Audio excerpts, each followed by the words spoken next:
Okay, Hare Krishna, dear devotees, and with pranam, all glories to Srila Prabhupada. Thank you for joining. So we'll start with Mangla Charan and we'll continue our reading of Srimad Bhagavad Gita, chapter 12, Bhakti Yoga. Okay, let's say Mangla Charan prayers. ॐ ज्ञानतिमिरान्धस्य ज्ञानाञ्जनशलाकया चक्षुरुन्मिलितं येन तस्मै श्रीगुरुवे नमः श्रीचैतन्यमनोभीष्टं येन भूतले स्वयं रूपा कलामय पदान्तिहं ददाति स्वप्नान्तिकम् वन्देऽहं श्रीगुरुश्रीयुतपदाकमलं श्रीयुतपदकमलं श्रीवैष्णवंश्च श्रीवैष्णवाच गुरुरूपं साग्रजातं सागरजातं साद्वैतं सवादूतं वैजनाथ सावधूतं कृष्णचैतन्यदेवं चैतन्यदेवं श्रीराधाकृष्णापदान्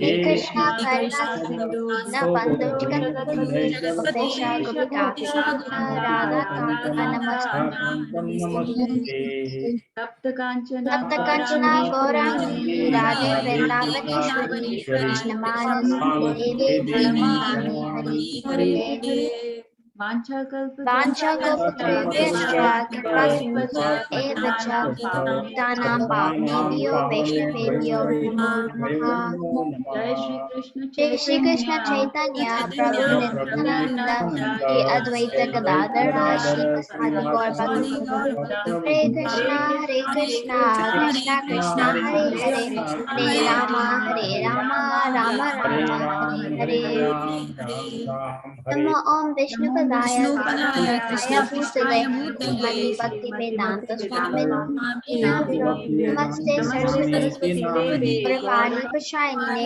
निर्विशेष शून्यवादी पाश्चात्य देशधारिणे शून्यवादी मुखं करोति वाचालं पङ्गुं लङ्घयते गिरिं यत्कृपातमहं वन्दे श्रीगुरुं दीनतारिणं परमानन्दमाधवं कृष्णचैतन्य ईश्वरम् गुरुवे गौरचन्द्राय राधिकाय तदालये कृष्णाय कृष्णभक्ताय तपनाय नमो नमः हरे कृष्णा हरे कृष्णा हरे Krishna thank you.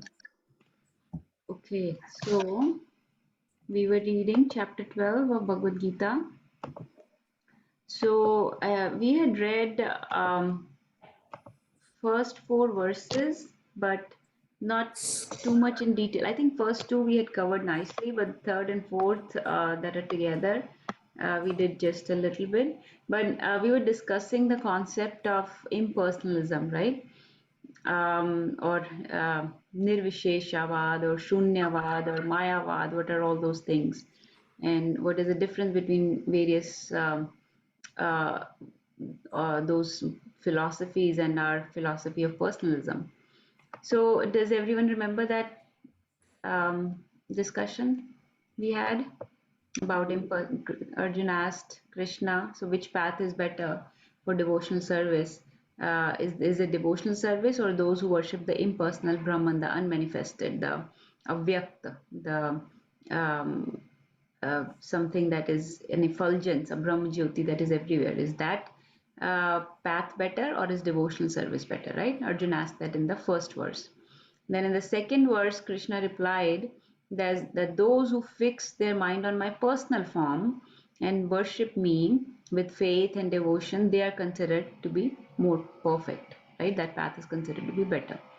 Now, in the third and fourth, he says that, but even those who worship the impersonal or the unmanifest, the avyakt aspect, the Brahma Jyoti, fulgence of me, they also can ultimately attain me. They can also at last achieve me, right? So, and he gave various qualities of that impersonal Brahma Jyoti, that this is indefinite, it is beyond our sense perception, it is all pervasive, it is inconceivable, unchanging, it is fixed and immovable, right? Various characteristics, various traits of that Brahma Jyoti he gave, right? And then he said that at last those people also achieve me. So we read these four, but let's just read the translation of these four again, and then we'll start with text 5, and we'll discuss more about this impersonal concept and what is the difference between various uh, these vads, Mayavad, Shunyavad, Brahmavad, or versus bhakti. What are the differences, right? We'll talk about that more. But let's see who can read. Would let's say Abhishek, Avinash, and Murli Prabhu and Raina like to read one each? Actually, there are three only. Mataji, I am driving, so Okay. I can't see it properly. No problem, Prabhuji. Yeah. Let's start with Raina and Murli Prabhu. Can you read one each? Text 1 and 2. Arjuna inquired, which are considered to be more perfect, those who are properly engaged in your devotional service, or those who worship the impersonal Brahman, the unmanifested? Hare Krishna. The Supreme Personality of Godhead said, those who fix their minds on my personal forms and are always engaged in worshipping me with great and transcendental faith are considered by me to be most perfect. Hare Krishna. Hare Krishna. Avinash, are you available to read?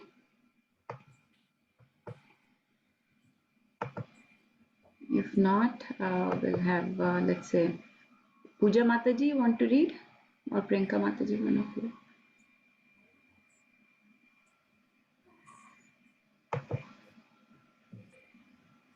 Okay, no problem. Nana Prabhu, would you like to read? Yeah, sure, ma'am. Yes, please. But those who fully worship the unmanifested, that which lies beyond the perception of the pervading, inconceivable, unchanging, fixed, and immovable, the impersonal conception of the absolute truth, controlling the various senses and being equally disposed to everyone, such persons engage in the welfare of last achieve me. Okay, so we discussed till here. So let's see if anybody, before we go on further, if anybody has, and this is very difficult concept. This can be hard to understand, but let's see if anybody has any questions or they want to share their thoughts on this. What do they understand by this impersonalism versus the personal aspect of Krishna? Is that somewhat clear? Yes, yes. Anybody has any question? Murli Prabhu, are you? I'm not sure if you were there last time. Do you know what Arjun is asking and what we're talking about here? If not, I can quickly go. Okay, let me just briefly cover this again. So basically, you know that there are three aspects of the absolute truth, right? Absolute truth meaning Krishna. There are three aspects, right? One is Brahma Jyoti or Brahman, also called Brahman, right? Which is the effulgence of Krishna, right? The second aspect is Paramatma, which is inside all living and non-living entities, right? Inside everything, that is Paramatma, like a localized aspect of the absolute truth. And then there is Bhagwan. Bhagwan is the person with which we can have loving relationships. We can, the one that can reciprocate with us. We can worship them, offer them obeisances and prayers, etc. Right? So those are the three ways to understand. They are the three aspects of absolute truth. Okay. It doesn't mean that Krishna is one or the other. It just means that Krishna is all of those, right? So we are not saying that Krishna is only Jyoti, only light, only effulgence, or only Brahman, right? We are not saying Krishna is only person, only Bhagwan, and there is no Jyoti. We are not saying that Krishna is not Paramatma. We are saying Krishna is all of those. There are various aspects of him, right? that everything belongs to him. This is the all pervasive, all effulgent, this imperceptible to senses aspect, which is Brahma Jyoti, which is light, very brilliant light coming from him, is also his one of his aspects that people relate to. The Paramatma that is inside each and every living entity, right, which is his localized aspect, is also something that people relate to. And then the Bhagwan, which is a person, is also one of his understandings, his aspect that some people relate to, right? So there are three ways to understand him, and all three of those are his various understandings, his various features. Okay, is that clear? Right? So when we say impersonalism versus Arjun is asking personalism, basically in the first verse of this chapter, he's asking which path is better, devotional service or worship of the Brahman. So devotional service, bhakti, means that a devotee is exchanging relationship with a person, right? Love can only happen between two people, right? So that means there is a person involved. That person to whom we offer obeisances, prayers, we worship them, we offer food and flowers, patram pushpam phalam toyam, right? Krishna says that person who comes and has pastimes here, does various activities, whose qualities we discuss, whose qualities we glorify, right? That is a person or a Bhagwan. So to that person, we do perform devotional service or bhakti yoga. So Arjun is asking, is that way of worship, that way of achieving you better by bhakti yoga versus just realizing your light, your effulgence, or the Brahman, the Brahma Jyoti aspect of you, is that path better? So he is asking which one is better. And in the next verse, Krishna replies that those who have faith and devotion to me and to my personal form, and those who worship me like that with devotional service, with bhakti yoga, that path is better. So in the beginning, he will clarify this, that the bhakti yoga is a better way to approach me than by approaching the impersonal Brahma Jyoti, which is with which you cannot exchange loving relationships, which does not perform any pastimes, does not have any names or qualities or forms. So with that kind of light, which is all pervasive everywhere, which cannot be perceived by our senses, it is very difficult for a normal person to have relationship, and so that path is harder, that path is difficult. So bhakti yoga path is better. Okay, is that understanding clear? Right, so far we discussed this. And then in third and fourth, Krishna is also saying that, but if let's say you're not able to perform devotional service, there are people that just try to achieve the Brahman, right? They are trying to understand this all pervasive aspect of me, trying to worship that Brahman, Brahma Jyoti.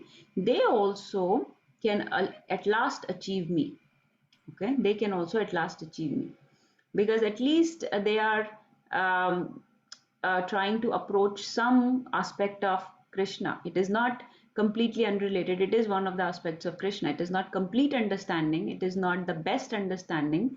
It may be imperfect understanding. It may be a harder path to follow, but at least they are trying to understand one of the aspects of Krishna, right? So then the question comes, and this is more for grown-ups who have understood everything so far. Let's see, Vedayavni, are mom, dad not available today? No, okay. Okay, let's see if then who will be able to. No, Mataji, Hare Krishna. Hare Krishna, Prabhuji. Dandvat Pranam, Mataji. Dandavat. I'm actually going to work, so Okay, no I'm problem. not completely in the session, but yes, I'm just listening right now. I'm still in the home. No problem, Prabhuji, no problem. Okay, so let's see who can elaborate on this. And if this is difficult concept, we will skim through this and try this next time. But so far we have read 11 chapters of Bhagavad Gita, in various purports, we see that Prabhupada is saying that Mayavad is not good. It is something we should not try to follow at all. But Krishna here is saying that even those people that are following impersonalism can achieve me at last. So, how do you correlate both these understandings? Did everyone understand my question, first of all? So, Mayavad is Can one of you repeat that, Okay. Mataji? Okay. Can you repeat the question one more time? Yes, Vedi. So I want to understand what everybody understands from Mayavad concept, which is something that Prabhupada has not only Prabhupada, Chaitanya Mahaprabhu has very vocally condemned. He has told us not to follow that path, not even to, he has condemned it so much that he says, don't even see a Mayavadi, don't never hear from a Mayavadi. It is better to associate with an atheist than to hear from a Mayavadi. Okay. So, but here, so Mayavad is an impersonal concept, isn't it? Is that yes or no? Yes. Okay. So why is Mayavad condemned so much if Krishna is saying that with impersonal aspect also one can achieve me at last? That is my question. Is that yes, Vedi, go ahead. Is it because well, this is just going to be like my way of like understanding it, but is it because Krishna would rather us have like a personal relationship with him as compared to like how Mayavadis just believe in the impersonal effulgence of the Lord? Okay, yeah, that's partly true. Yes, Krishna definitely enjoys relationship with his devotees much more, right? That's why he's called a Bhaktvatsal. He likes to perform all these pastimes and engage in various relationships. Yes, that's correct. Mataji, can I add a little bit here? Yes, Prabhuji, please. To my understanding, Mataji, Krishna spoke this, I think it's the time and the situation. When the Chaitanya Mahaprabhu came, it was like just very recent. And Krishna spoke, again, eternal knowledge is now not going to change. But the Mayavad concept will also lead to Krishna, according to Krishna. That's what he said here. But the concept, the whole process is very hard. And there is a chances of not completing it. One can initiate the process, but may not even go to the completion of the process.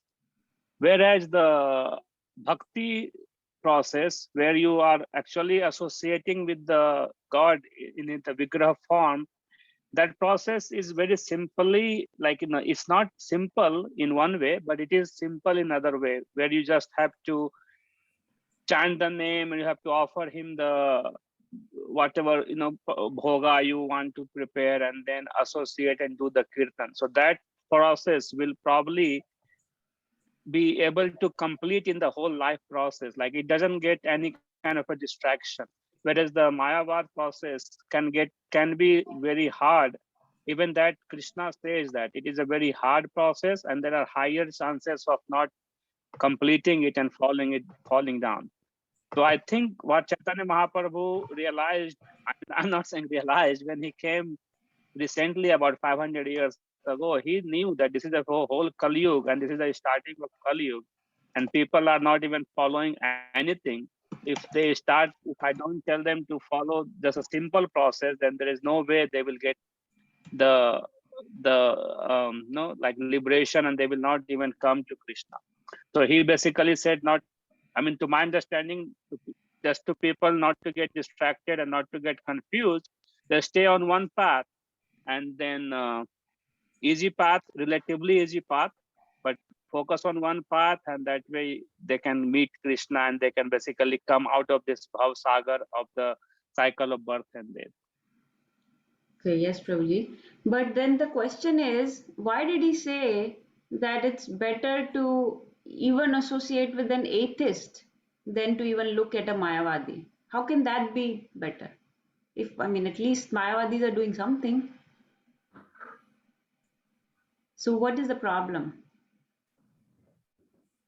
I think Somebody, hold on here, Prabhu. Let me see the understanding. Yes, Avni. And that after that, Anita Mataji wants to share. Because you can fall down. But atheist is not even trying to reach up. I mean, falling down from the path is okay. You can any advancement you make on the path will carry on at least. What about Anita Mataji? Hare Krishna Mataji. So my understanding is that it's same as music, like we are learning in Mridanga. So either we learn the right thing or just not learn. Because if you learn the wrong thing, then it will be very tough to learn right thing, because first you have to unlearn and then learn once again. So with Mayavad, it is that we are not getting right direction. There they are not calling God, they are calling themselves God sometime, and there is a lot of confusion. So that is wrong. So we shouldn't be learning the wrong philosophy. Rather, don't learn anything than learning something wrong. Okay. Okay. So hold on. Nirbhay Prabhu will come to you. You will probably explain harder things, we'll say, for you, Prabhuji. So let me, so I think, so all of you are correct, yes. But I think what we are confusing here is we are confusing like Nirvishesha Shunyavad or like Buddhist or Brahmavad, Shunyavad philosophy with Mayavad, which is not correct. So I want to establish this baseline.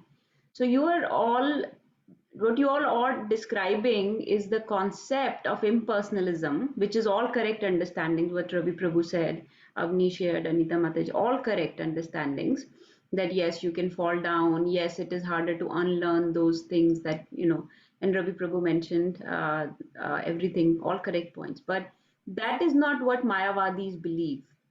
That is the philosophy of Buddhists or Shunyavadis or Brahmavadis, which is basically they relate to the impersonal Brahman aspect of the absolute truth.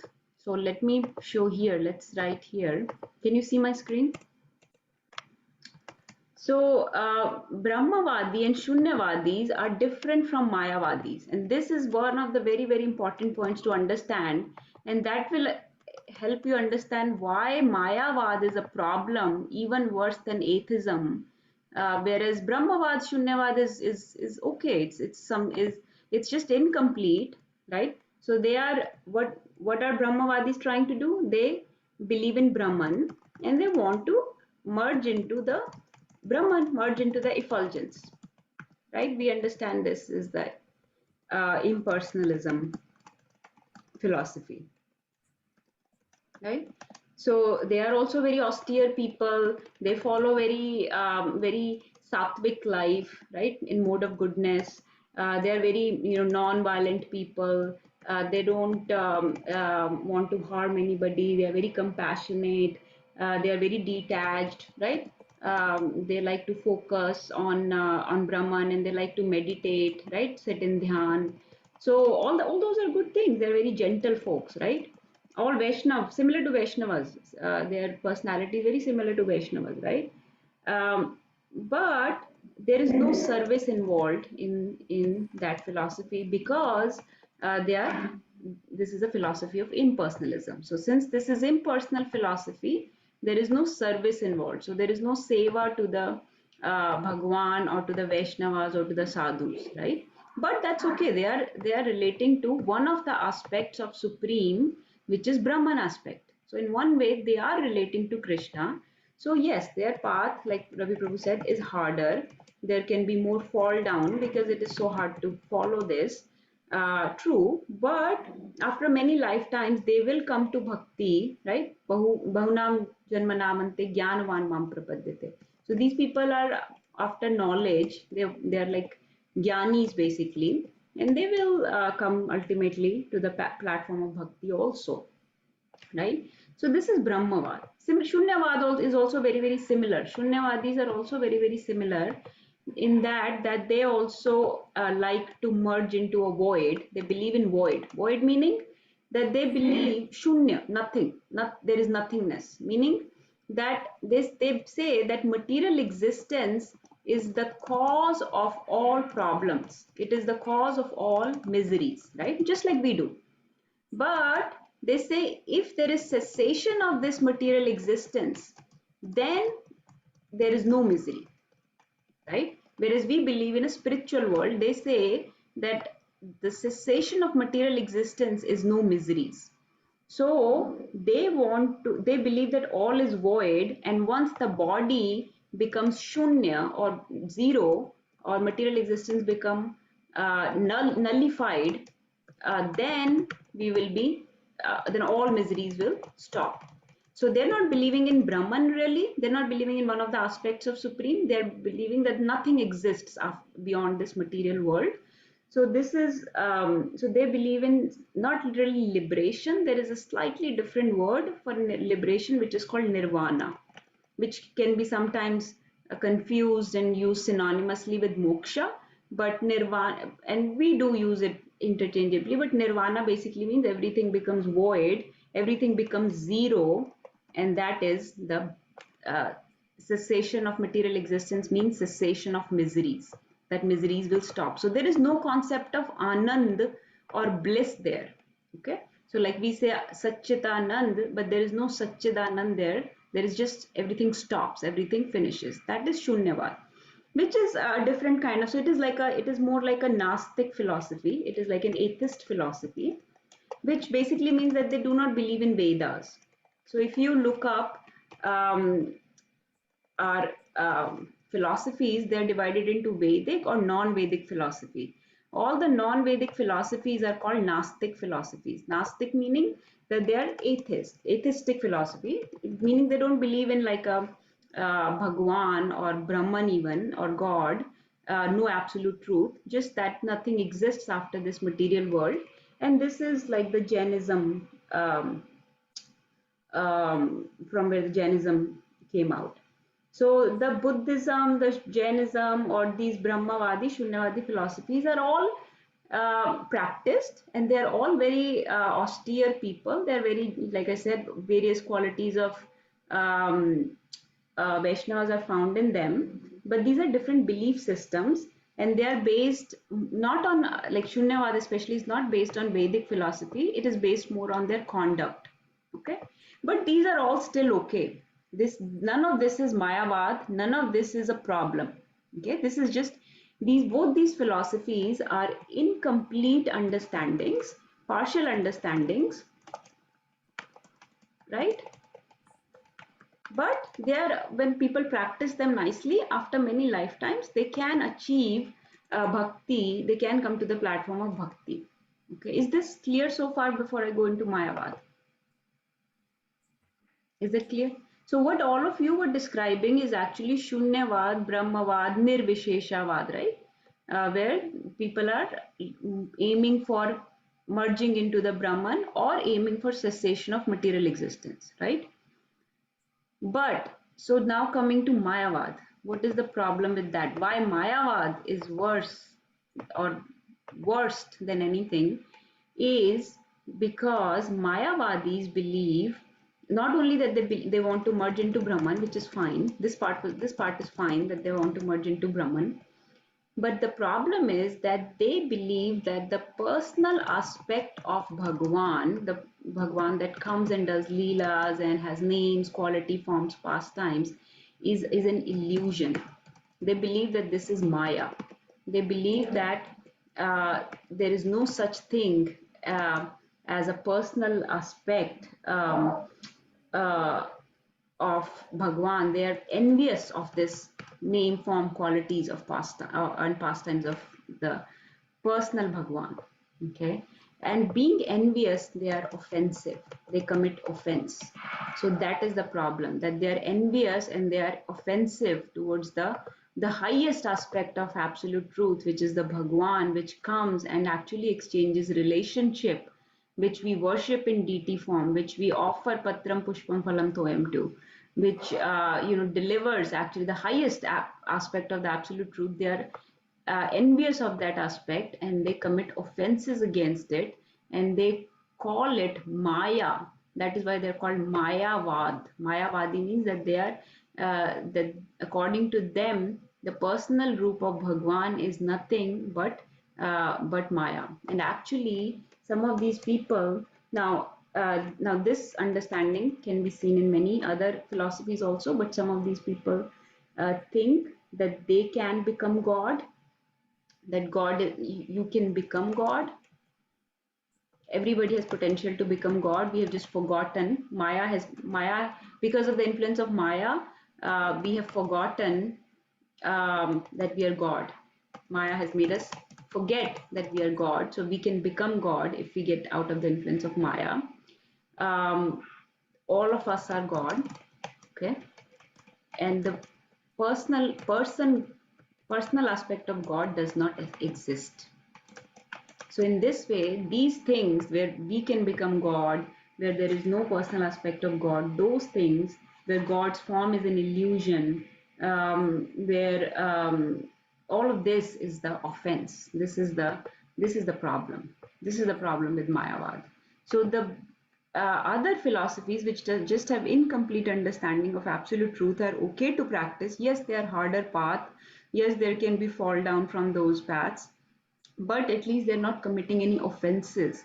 They're not envious of the personal form of Krishna. Whereas Mayavadis are envious and offensive of the personal form, and in some aspects of their philosophies, they also believe that we can become God, and we have just forgotten under the influence of Maya. So they consider Maya to be stronger than God, because we are saying that Bhagwan is transcendental. He's not under the control of Maya. He's not under the three moods of material nature, right? Whereas they're saying that Maya is stronger, and because of the Maya's influence, we have forgotten that we are God. So we can, if we can get out of the influence of Maya, we will realize that we are God, and all of us can become gods again. So that is the problem with the Mayavad philosophy, which makes it worse than atheism or Shunyavad or anything else. Others are just incomplete understanding, whether they are Buddhism or Jainism or so many other. They are following a path which is harder, but not completely wrong. But this is completely wrong. That is the problem. So I wanted to clarify this here, why this was condemned so much by Mahaprabhu and by Prabhupada being a Senapati of Mahaprabhu. Continued this in all his purports of Bhagavad Gita, Bhagavatam. He has made sure that people don't start believing, yes, I can also become God, all the 9 limbs of devotional service are focused on the personal aspect of Krishna. So by saying that personal aspect of Krishna is just Maya, imagine all this will go away within a few seconds. Everything that we practice, right? All our bhakti is centered around the personal aspect of Krishna. All our loving exchanges with Vaishnavas, the mercy that we receive from our teachers, from our mentors, from our acharyas, from other devotees, all that will go away if we just if we are offensive and envious towards Krishna like that. So that is why Prabhupada never wanted us to ever believe that we are servants of God, we cannot become God. We are part and parcels of God. We are infinitesimal, very small ansh of God, but not God ourselves. Is that clear? Does that explain why this is such a problem, why Mayavad, Prabhupada ne Mayavad ka khandan kyun kiya itna, right? Because we often wonder why Prabhupada is doing that, because there is this belief system, and yes, at particular time it was very, very huge, especially at that time in Bengal where Prabhupada was born and raised. It was very, very huge. But this is not same as Shunyavad or Nirvisheshavad. Prabhupada also wanted those people to understand that, you come to the personal aspect of service. The 9 limbs of devotional service, Bhakti Yoga, is centered all around the Bhagwan, which is the highest aspect of absolute truth, right? but they are still better than the Mayavadis. Okay. Ravi Prabhu, if you're still available, I don't know if you're able to follow the discussion. Does that clarify some things? Is not available. Mataji. Okay. Nirbhay Prabhu, would you like to add? Hare Krishna. No, thank you. Just mentioned the similar thing that I think what was missing in the understanding is the understanding of Brahmavadi, and then just you know using it synonymously almost with Mayavadi. But as you explained very nicely, Brahmavad philosophy is different, Shunyavad philosophy is different, and Mayavadi is the philosophy. The Mayavad philosophy is the one that is to be, we need to know enough about it so we know that not to follow it. And when somebody is speaking that philosophy, we need to understand that that is something or somebody that we should not hear from, should not get influenced from. Because when we are following this path of devotional service, a lot of people will we try to just like we say that we see a nice movie, we want others to see it too. Or you find something nice, you tell your friend, hey, check that out, that's really good over there. Or something is really tasty, you say, oh, check out that restaurant, it has really wonderful food, because you enjoyed it and you want that others should enjoy it too. So same way, this philosophy that we are trying to follow is the highest philosophy. But at the same time, when we do that, then other people are going to discuss with you what their philosophies are or what their understanding of things are. So it is said that if somebody is in the Brahmavad philosophy or in the Shunyavad philosophy, then those people, you can try to redeem them, which means you can try to bring them to a higher philosophy. They may understand it. You don't have to share if your understanding yourself is not that high, or you feel that, okay, I'm fine, they are fine, they don't want to listen right now. So you don't have to try to influence them, but you should understand that you can still associate with them. And at least if they ask you, if they ask you sometime, then you can try to explain to them and associate with them. Whereas somebody who is in the Mayavadi philosophy, then you need to understand that you should try not to associate with them much, because actually listening from them about their philosophy is actually an offense. It means it is actually an offense towards Krishna, because that is directly, it is like saying, it's like saying somebody, you talk about your parents, I talk about my parents and stuff, and we can talk about what they think. But now somebody is actually envious of my parents and saying bad things about my parents, then I'm not going to associate with them. So it is like that, it is actually offensive to hear them. It is bad for them also, because the more they talk, they are creating more and more offense for themselves. So you're not actually helping the bigger cause, you're not helping their soul, because you're kind of helping them, by talking and listening to them, they're causing more offense for themselves also, and then it may pollute your consciousness also. So that is the most important point to understand from this discussion, so that how to conduct and with whom should we associate and not associate, and try to discuss the philosophy versus not, and why. And that is why Prabhupada has mentioned it in so many places in the purports, as to again and again, that Mayavadi philosophy, we need to completely dissociate ourselves. So you need to know, unless you don't know what it is, then you don't know what to stay away from, right? So if you're eating for the first time, you don't know what is chili, then you don't know what is chili, and you eat something, oh, this is bad, that's all you know, but you don't know it is chili that was bad in it, right?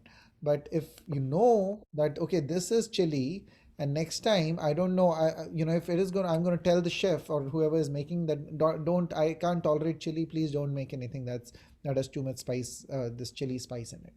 So it's like that, you need to know what it is to be able to avoid it. That's why it is mentioned again and again.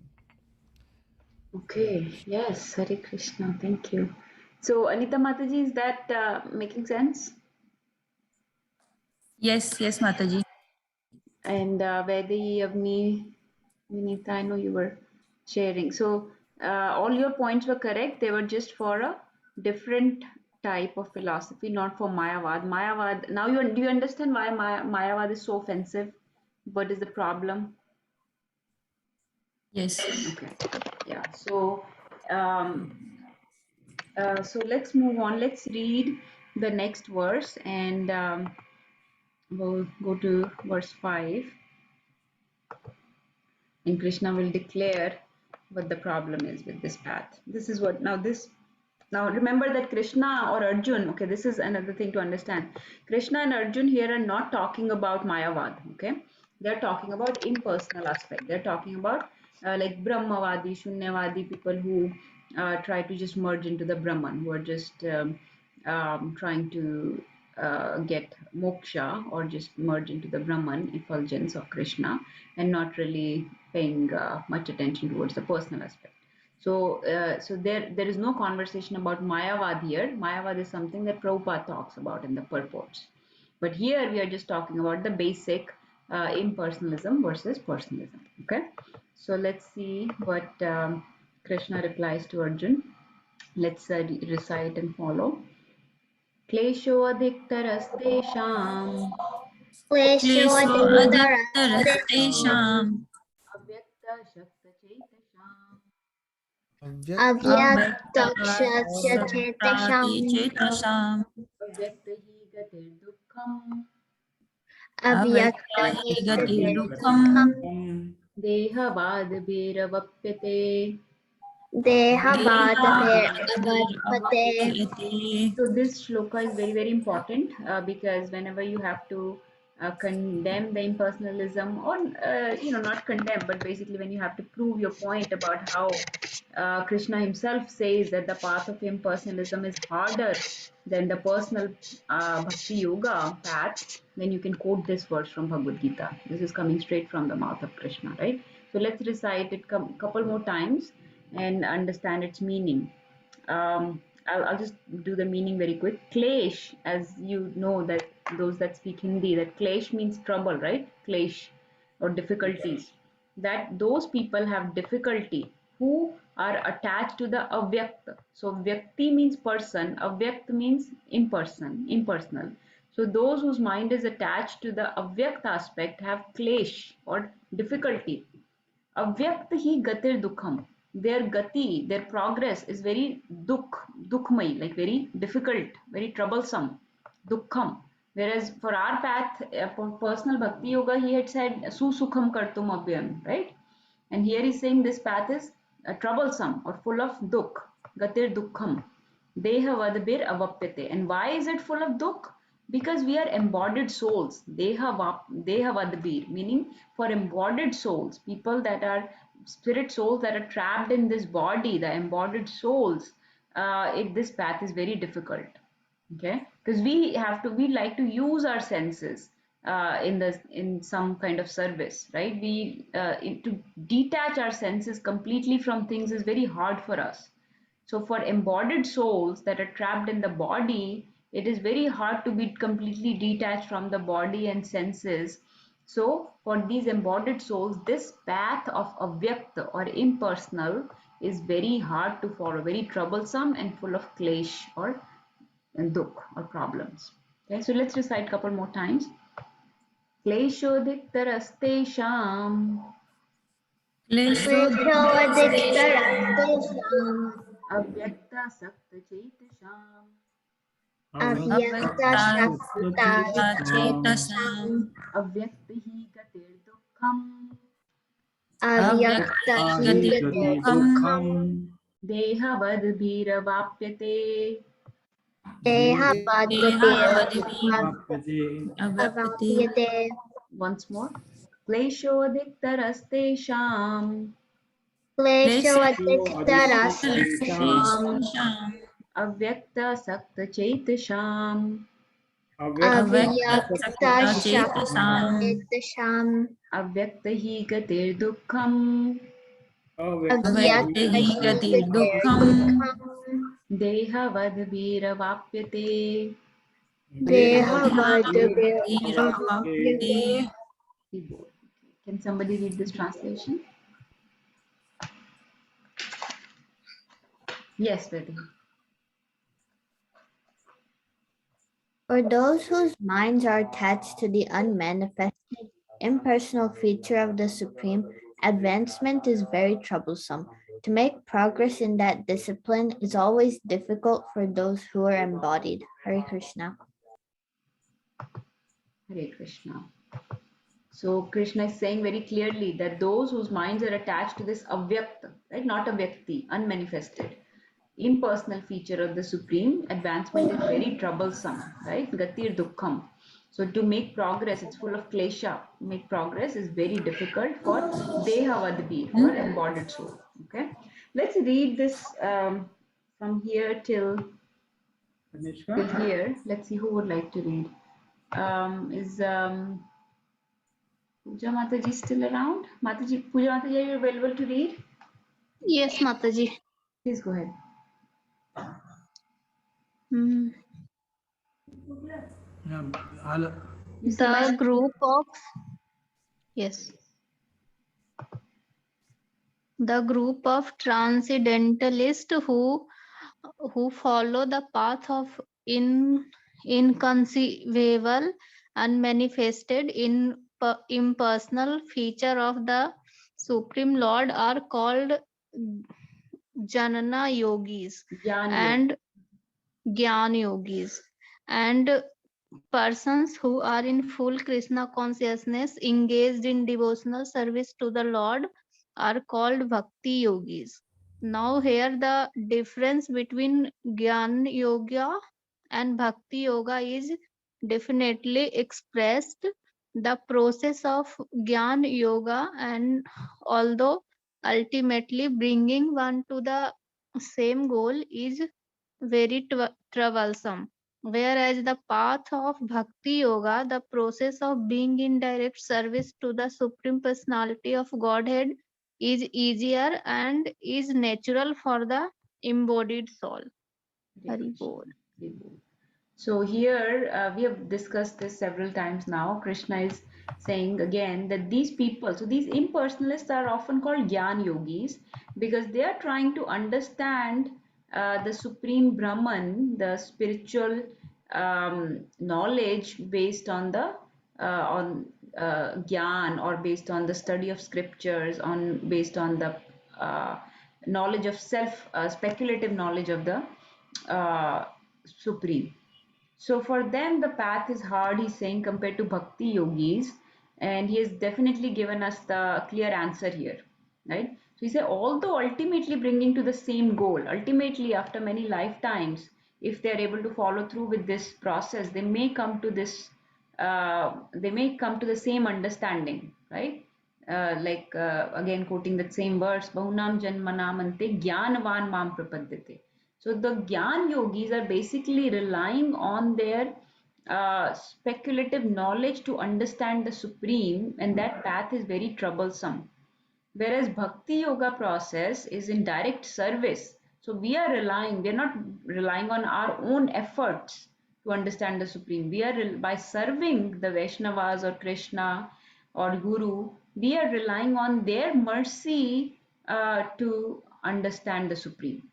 So our path, because one, we are involving all our body, all our sense organs, all our speech, our tongue, our various actions, everything is involved, is engaged in the service of Krishna or the Vaishnavas. So our that way it is easier because we are embodied soul. It is very difficult for us to be detached from the body. So instead of being detached from the body, we use that body in the service of Krishna. That makes it easier. And number two, we rely not only on our efforts, but we rely on the mercy of the Vaishnavas that takes us to the destination, right? So that is why it is easier for us. Does that make sense, right? So what Gyan yogis do is basically they are sitting in dhyan or meditation, right? Thinking of nothingness, or thinking of the Brahman, which is Jyoti, which is very hard. But we are meditating on the names of Krishna, meditating on the form of Krishna, which is easier for us because we have seen the deity form of Krishna. We have seen, we can meditate on the pastimes of Krishna. We can meditate on the various names of Krishna, which are innumerable names, right?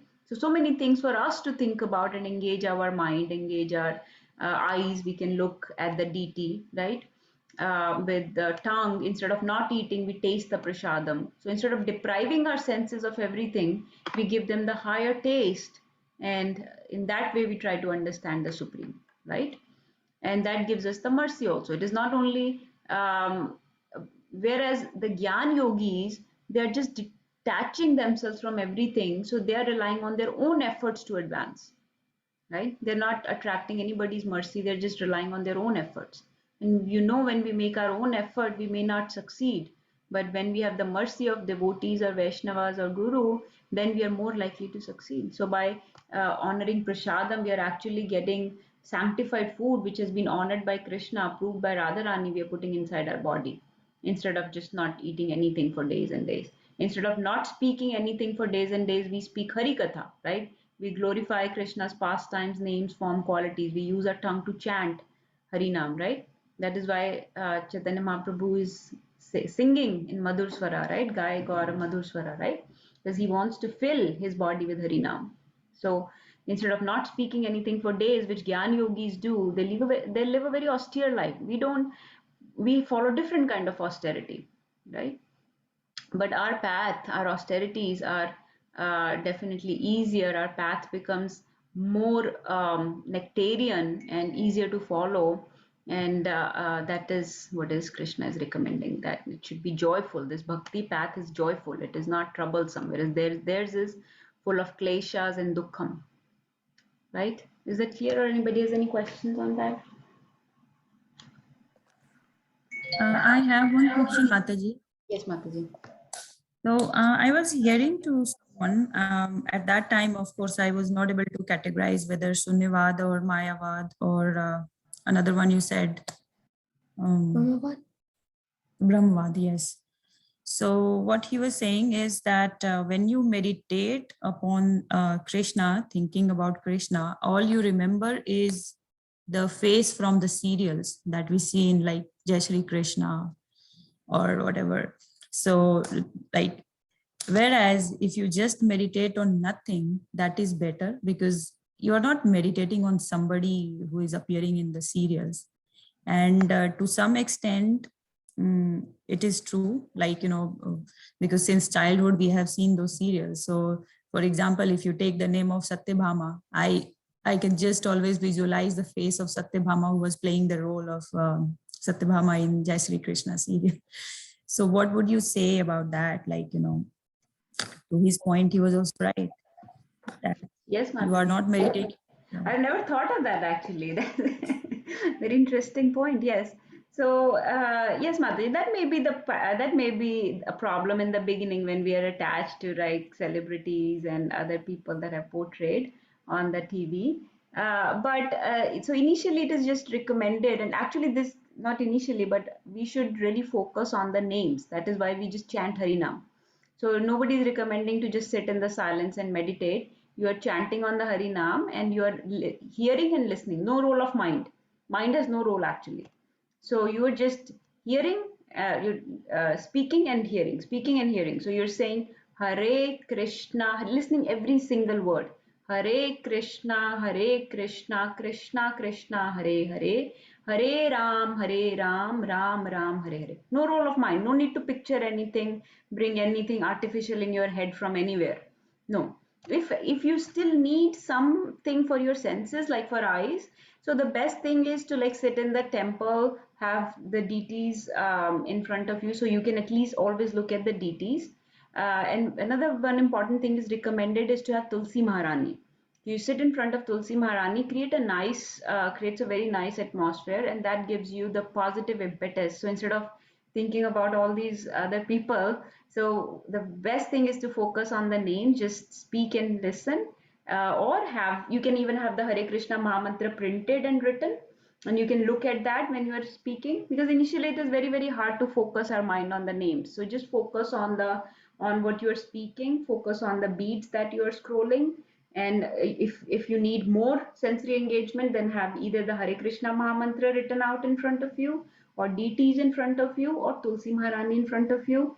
Also, in association of devotees, you get more, you have a nice atmosphere. You're sitting in a temple.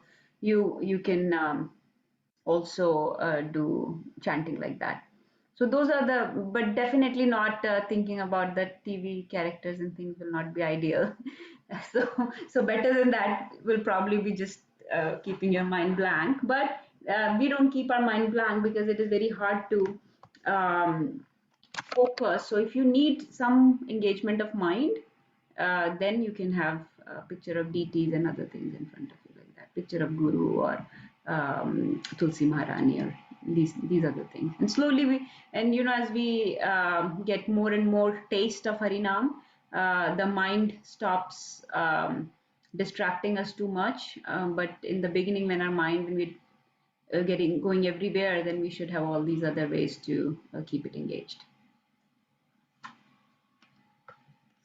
Is that okay, Mataji?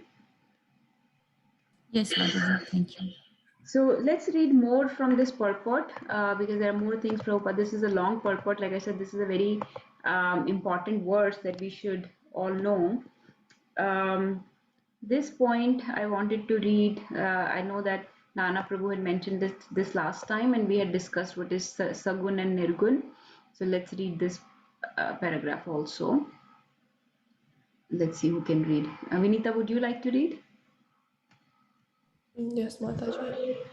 There is evidence in the Vedic literature that worship may be saguna or nirguna, of the supreme possessing or not possessing attributes. Worshipping of the deity in the temple is saguna. Worship of the Lord is presented by material qualities, but the form of the Lord, though represented by material qualities such as stone, wood, or oil paint, is not actually material. That is the absolute nature of the Supreme Lord. Hare Krishna. Hare Krishna. So we talked about Sagun and Nirgun last time. Sagun means full of all qualities, and Nirgun has two meanings.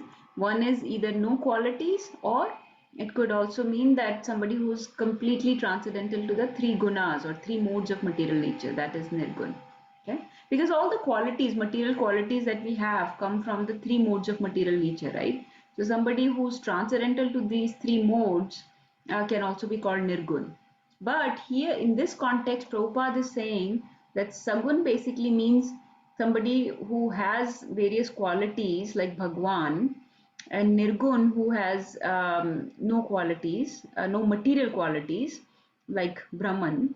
So when we perform Bhakti Yoga, we are doing Sagun worship because we are using various material qualities like wood, matter, various types of matter to worship the deity. Because deity, somebody can say, is just made of wood or made of metal or glass or paint or whatever.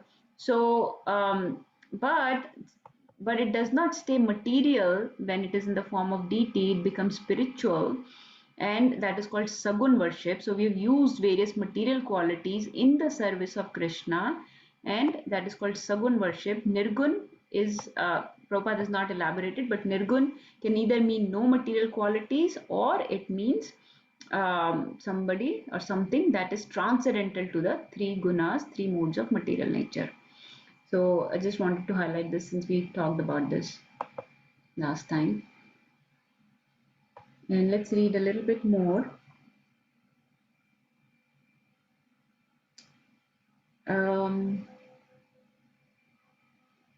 Let's read this.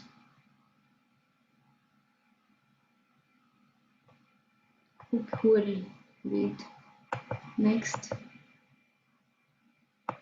Raina, would you like to read? Yes, Raina, please.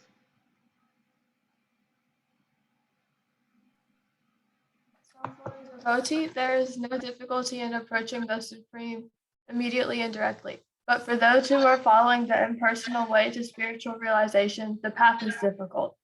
They have to understand the manifested representation of the Supreme through such Vedic literature such as the Upanishads, and they have to learn the language, understand the non-perceptual feelings, and realize all these processes. This is not very easy for a common man. A person in Krishna consciousness engaged in devotional service simply by the guidance of the bona fide spiritual master, simply by offering regulative obeisances unto the deity, simply by hearing the glories of the Lord, and simply by eating the remnants of foodstuffs offered to the Lord, realizes the Supreme Personality of Godhead very easily. There is no doubt that the impersonalists are unnecessarily taking a troublesome path with the risk of not realizing the absolute truth at the ultimate end. But the personalist, without any risk, trouble, or difficulty, approaches the Supreme Personality directly. Hare Krishna. Hare Krishna. So this is a very important understanding Prabhupada is given in this part of the purport, that the impersonalist is taking a very, look at this line, he's following a troublesome path, which is very difficult, and he's taking a big risk because, like Mataji was saying before, because he may fall down. There may be difficulty or trouble in this path, so he's unnecessarily taking risk of not completing, not reaching the destination, right? So not realizing the absolute truth at the ultimate end. So he's taking a troublesome path with the risk of not realizing the truth at the ultimate end. He may not reach his destination. He's taking a harder path and he may not reach the destination. And we know that human form of life is very rare to get. So we cannot take risks like this where we may have fall downs. So the personalist is not taking any risk. Without any risk, trouble or difficulty can approach the Supreme Person directly. So this path is not something where we should be adventurous and see, okay, let me try different things. Today I'll read Bhagavad Gita, tomorrow let me try Bible, next day I'll try Quran. Today I am doing this, tomorrow why don't I just fiddle with Buddhism, or then why not I fiddle with Christianity today? No, you follow that path completely, because it is very hard to follow this path and one can have fall downs. And we don't have time to waste in this life. So once you have found the jewel of Harinam, the crest jewel of bhakti in your life, then we should stick with it. Bhakti is very, very rare to come by. So once you have found the association of devotees and bhakti and holy names, then you just stick with it, because that will take you very easily directly to the end. And in the beginning part of this purport that Rana read, Prabhupada is also highlighting that Gyanis are basically understanding Supreme through the various knowledge, or through the Gyan, through the Vedic literatures, which is not very easy for a common man, right? Like I was listening to Amrendra Prabhu this morning, he was saying this is an ascending process, meaning you want to go somewhere high. So you are, let's say there is a 7 feet tall man, you are trying to climb up him. You are using your own effort to climb up him. Whereas in bhakti, what we are doing is we are asking him to pick us up, and he will immediately, by his mercy, he will pick us up. Whereas when we are trying to climb up him, it is our own effort we are using, and we may keep falling, keep scrambling, keep getting hurt or whatnot. But in bhakti yoga, we are just sitting where we are sitting, and we are asking him, can you pick me up? Can you pick me up? And by his mercy, he will pick you up. So we are relying on the guidance of the Guru or Bhagwan. By hearing the glories of the Lord, by simply eating prasadam, by chanting the holy names, we can realize the Supreme very easily. So that is another difference between the impersonal and personal path. In personal path, actually people have reciprocation from Krishna. There will be more realizations by a devotee. If you ask any devotee, senior devotees, if you ask them, senior Vaishnavas, the reason they're able to maintain on this path is because they've been having realizations, they've been having exchanges and reciprocations from Krishna. Every senior Vaishnava will tell you that if you start making effort on this path, Krishna will start revealing more and more things to you. And as he reveals more and more things to you, you will start having realizations, you will see changes happening, you will be able to follow this path even better, right? Because it is very difficult for one to follow unless there is reciprocation or realizations happening, right? Whenever we make an effort, like we are living with our spouse, we want some reciprocation from him, right? If there is no reciprocation, it is very difficult to maintain a relationship, right? So similarly, in this spiritual relationship with Krishna, you will see that Krishna, through his devotees or himself, he will start reciprocating with you. And when you start having those realizations, you will be able to continue more and more on this path. So, but all you have to do is make some little efforts, little changes, and those reciprocations will start coming in, those realizations will start coming in. Krishna will start revealing more and more of himself to you. So, and that does not happen in personal path. Because for reciprocation to happen, there has to be a relationship. When we establish relationship with a person, then reciprocations happen. So, so it becomes easy to advance on this path.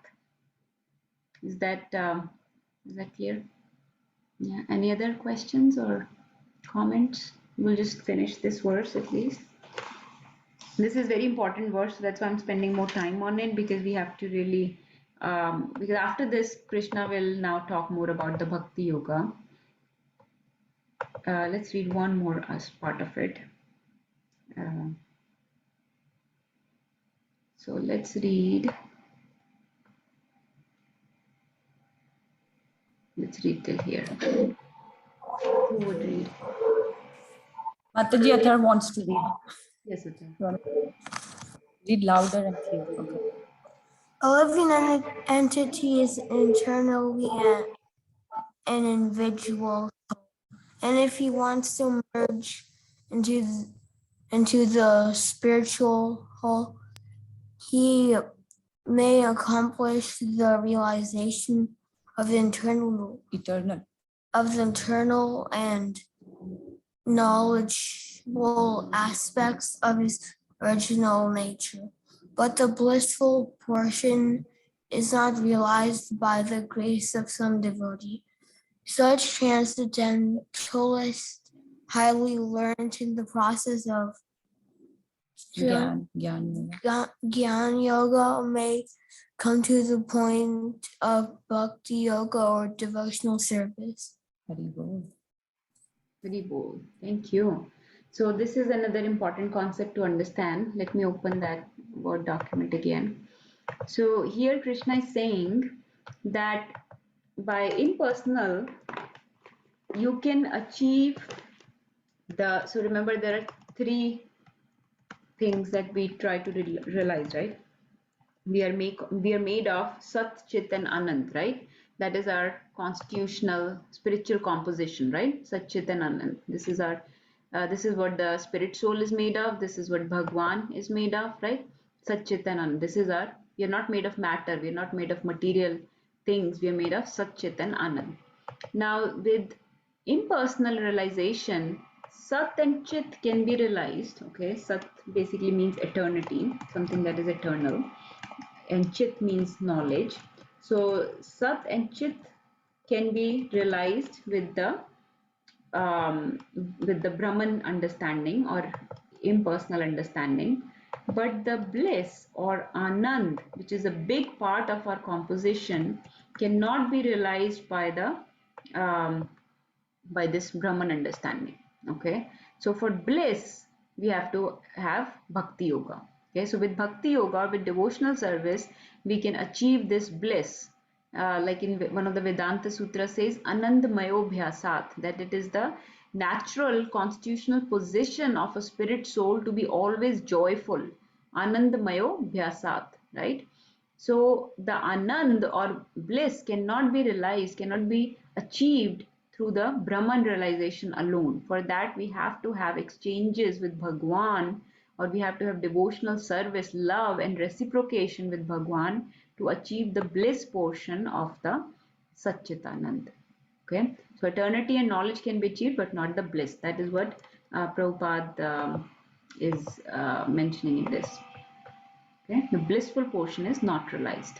So, and then there is a comparison given about the amount of bliss one enjoys. Okay, so for example, when we do sense gratification, right? Like in this material world, we do a lot of sense gratification, right? We have some bliss or some pleasure that we derive, right? And then there are the yogis, Gyan yogis, that focus on Brahman, want to merge in the Supreme Brahman, and they also get maybe a little bit of bliss, something that they get. And then there are people that focus on Paramatma inside them, sit in meditation, and they may also get some kind of bliss.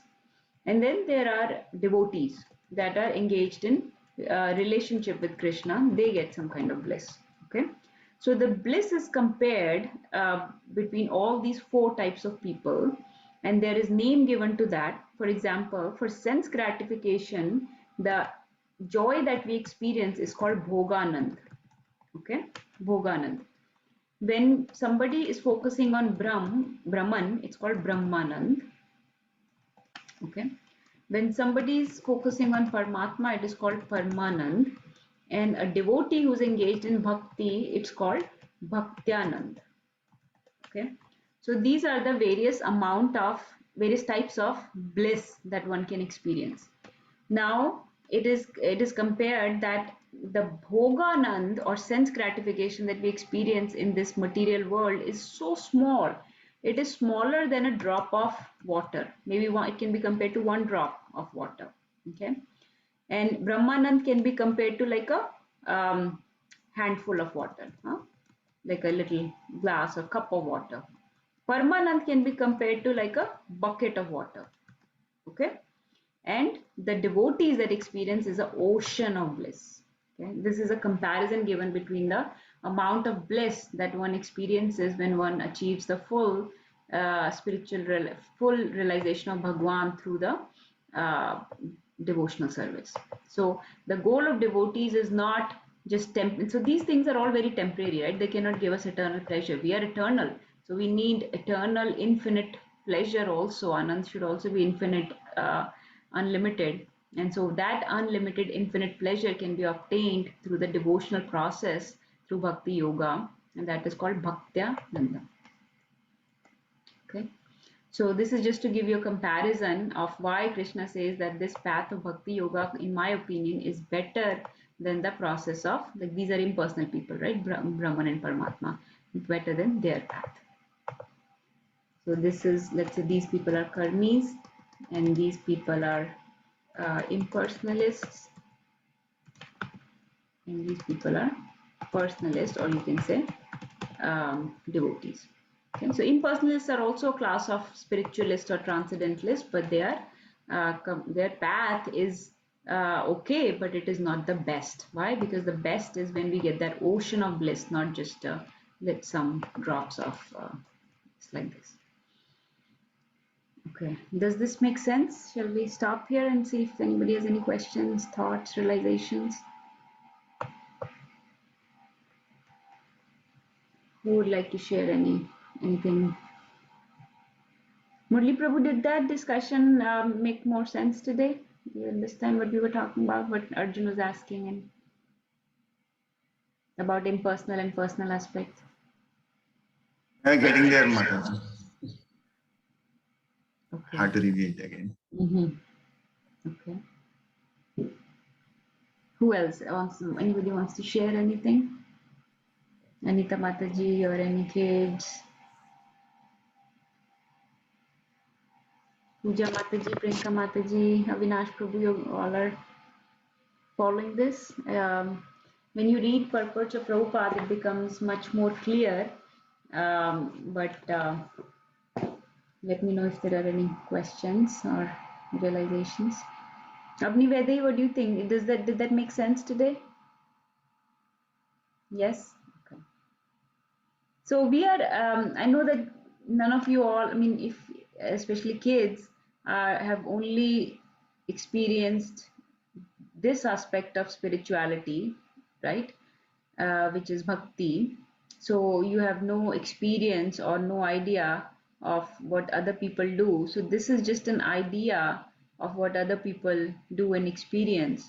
So impersonalists are a type of spiritualist or transcendentalist who are trying to approach the absolute truth through this different path, which basically involves like sitting in silence for many days, not eating or not drinking water for many days, or different kind of austerities to detach the soul from the body, to detach our spirit soul from the matter. Basically, they try to. This is how they try to realize the supreme truth. But the other path which you all follow is by hearing Harikatha, by chanting holy names, by deity worship, or by glorification of Bhagwan and his devotees, right? By visiting the dham or temples. So that is the other path, which is the path of bhakti, that we like to glorify, that we like to follow, and Krishna himself establishes that is not only an easier path but also complete understanding of Bhagwan. And like one of you mentioned, that is the path that Krishna likes because he likes to have relationships with his devotees. He has many names that he wants devotees to use and chant, he has many pastimes that he wants people to talk about and glorify, right? And according to him, that path is also superior. But today, the main thing I wanted for you to understand the difference between Mayavadis and impersonalists. So not all impersonalists are Mayavadis, and they are okay. We don't condemn them. We don't necessarily say that their path is wrong. It's the Mayavadis, which is just a very small class of impersonalists that are committing offenses and are envious of the form of Krishna, which is condemned. Not all impersonalists are. Other impersonalists just have incomplete understanding, but they're not committing any offenses. So they will get there. They will get to the path of bhakti in one of their many lifetimes. But it's the Mayavadis who are actually committing offenses, which we should absolutely not associate with. So that point I wanted to clarify today. All right. So if nobody has any questions, let's chant one round today. Is that okay? Okay, everyone, thank you for joining. वैष्णवेभ्यो नमो नमः गुरुवे गौरचंद्राय राधिकाय तदालये कृष्णाय कृष्ण भक्ताय तद्भक्ताय नमो नमः श्रीमद् भगवद गीता की जय श्रील प्रभुपाद की जय Jai Hari Bol. Thank you everyone.